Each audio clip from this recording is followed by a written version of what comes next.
อยู่ในราชวัตรนะครับเสมือนหนึ่งได้มาออกตรงนี้นะครับเนาะแต่ปฏิฐานจิตนะครับได้ตุ๊ก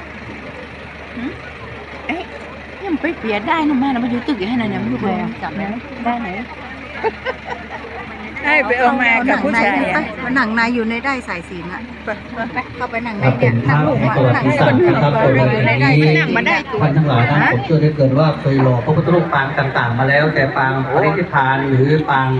วันทานติหังจะโตโรตินังน่าเอาไปจับสายสิญจน์นะไอ้บ่เดินยังมาไอ้หนานนะหนานผมจะไม่ได้ไอ้หนานได้สายสิญจน์นะครับท้องไอ้หนานเนี่ยหนานเนี่ย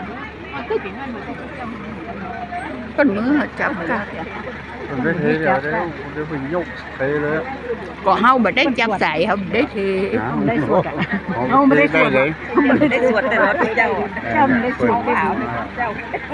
ไม่รู้แม่ตรงหัวแม่เนี่ยอะไรมัน